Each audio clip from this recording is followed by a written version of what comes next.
وجه المدرب الألماني يورجن كلوب المدير الفني السابق لفريق ليفربول رسالة حارة ومؤثرة إلى نجم المنتخب المصري محمد صلاح بعد الأداء الاستثنائي الذي قدمه في مباراة مصر أمام منتخب نيوزيلندا.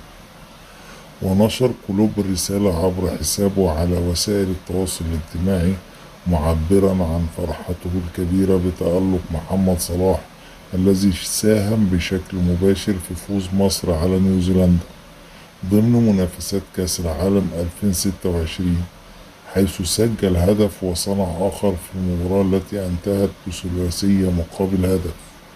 وقال كلوب في رسالته: مو عزيزي، يا راجل تهانينا الحارة، مشاهدتك وأنت تحتفل على المسرح العالمي تجلب بي الكثير من الفرح. أنت لم تفز فقط في لعبة، لقد جعلت أمة بأكملها تبتسم. هذه هي قوة كرة القدم الحقيقية، ولهذا السبب أنت الملك المصري. أنا فخور بك بشكل لا يصدق. مو، استمر في التألق واستمتع بكل ثانية من هذه اللحظات الجميلة. وتعد هذه الرسالة امتداد طبيعي للعلاقة القوية التي تربط يورجن كلوب بمحمد صلاح، والتي بدأت عام 2017 عندما انضم النجم المصري إلى نادي ليفربول.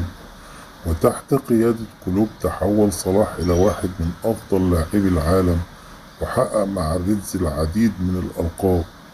وجاءت رسالة كلوب بعد أداء مميز لصلاح في المونديال، حيث قاد الفراعنة لقلب الطاولة على نيوزيلندا بعد أن كانوا متأخرين بهدف، ليتوج بجائزة رجل المباراة ويشعل الشارع المصري بالفرح.